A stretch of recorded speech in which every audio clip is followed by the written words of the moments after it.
Ya, nih kita mau dengar suara dari pimpinan. Kalau dari tadi koalisi dan oposisi aja. Ya, jadi kan kalau tadi Bentar.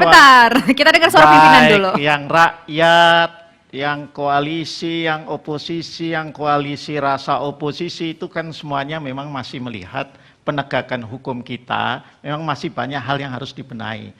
Tapi saya pikir juga bukannya tidak ada peningkatan. Kita juga harus jujur juga dong ya. Kita lihat misalnya indeks persepsi korupsi kita 2019 naik loh, bukan turun ya, 2 poin ya. Kemudian juga kita lihat juga survei kepuasan publik terhadap kinerja Polri ya, selaku ini saya bukan Kadif Humas Polri tapi sebagai penyeimbang kan harus menyampaikan ya.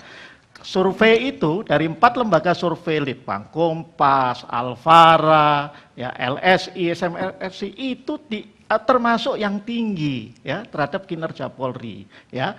Tetapi sekali lagi artinya tidak berarti kemudian penegakan hukum kita itu sudah bagus. Tidak ada yang perlu dibenahi. Yang perlu dibenahi yang memang harus kita benahi, dan itu saya kira santapan kami di Komisi 3, Pak Wayan, Habib dan kawan-kawan Komisi 3 itu biasa. Contohnya ya Pak Kapolri ya. Tadi siang misalnya ya kami bicara panja penegakan hukum Jiwasraya, kita bilang pokoknya siapa saja yang terlibat gebuk. Kenapa sih ini si itu belum diperiksa? Kita minta untuk diperiksa. Itu sidangnya terbuka tertutup? Ya tertutup. Tetapi kita lihat saja. Kenapa kok diputuskan tertutup? Kenapa nggak dibuka aja? Kenapa? Karena kalau tertutup, Om pengen tahu apa yang terjadi. Gitu kalau tertutup itu maka semuanya harus dibuka. Tapi kalau terbuka biasanya kemudian ditutup-tutupi. Begitu itu bedanya ya. Oke. Nah tadi Habib mau nambahin apa? Ya saya mau nambahin dulu, tapi saya mau cerita buat Wahyu dulu sebelum yang lain. Fadol. Bukan lebah sembarang lebah. Lebah bersarang di dalam buku. Wahyu bikin acara semakin meriah. Membuat diskusi menjadi seru. Asik. Jadi Wahyu, jangan terharu dulu, Ujungnya nunggu ujungnya. Saya sampaikan kepada Wahyu apa yang dengar kawan-kawan sekalian. Iya. Saya tahu memang bahwa penegakan hukum belum berjalan dengan baik di Republik ini. Apalagi apa yang diceritakan oleh ini. Benar itu banyak kematian-kematian di demo-demo. Itu benar, itu nggak salah itu.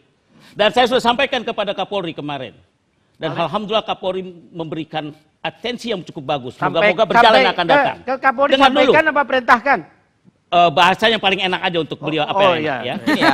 Okay, sebentar, Anda jangan bicara dulu. Jadi pada saat itu beliau menyatakan agar polisi tidak menggunakan senjata untuk demo. Itu yang dia katakan. Yang kedua, dia akan melakukan lebih humanis.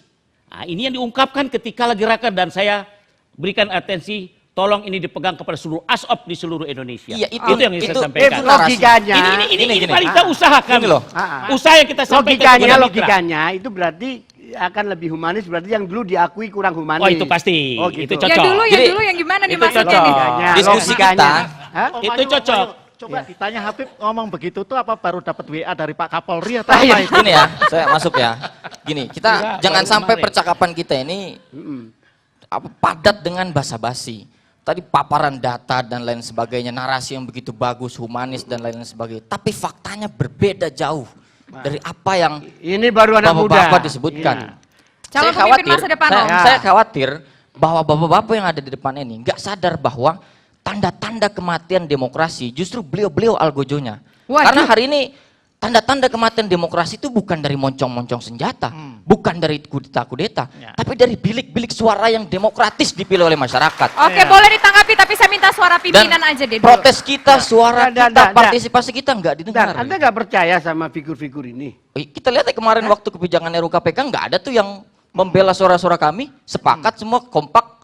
Ada kartel apa di balik ini? Ada indeks juga soal DPR, nanti saya bacakan nanti. Oke, nggak percaya sama anggota Dewan Terhormat, silakan. Begini ya, yang disampaikan beliau-beliau kan sekali lagi tadi Pak Fadlizon mengatakan ini bagian dari demokrasi. Tapi bukti ini yang ada di sini ini dipilih oleh rakyat. Betul. Teman-teman dipilih oleh rakyat, tapi menghasilkan produk hukum yang tidak sesuai dengan itu nanti ada pengadilannya waktu pemilu lagi. Artinya ketika misalnya seorang Fadlizon, seorang Arsul Sani, Gini ya. seorang Habib Abu Bakar yang sudah entah periode keberapa Gini, dipilih terus. Artinya rakyat Gini, oke. juga paling tidak di dapilnya masih mempercayakan. Demokrasi bukan Tapi sekedar berbicara. bahwa Anda tidak memilih atau mengkritisi itu Saya boleh. potong. Demokrasi Tetapi bukan tidak sekedar berarti sistem prosedural, sebentar, tapi gantian. etos demokrasi. Ada etos demokrasi. Loh. Yang keseharian kebijakan, negara mesti adil dalam keseharian apa yang rakyat rasakan. itu Jadi yang ngapain juga nunggu 5 kami tahun, 5 lakukan. tahun. Sehari presiden Bukan. sudah bekerja, sehari DPR sudah bekerja. Kita bisa mengkritisinya gitu loh. Kasih dia Ya, ngomong Mas dulu, Asrul. coba dengerin. Saya coba tambahkan gini. Minum dulu, minum. Prinsipnya Enggak ada begini. minum, Om. Nggak ada minum. Puasa. Kita Katanya puasa menghormati tadi. dan menghargai aspirasi dari teman-teman.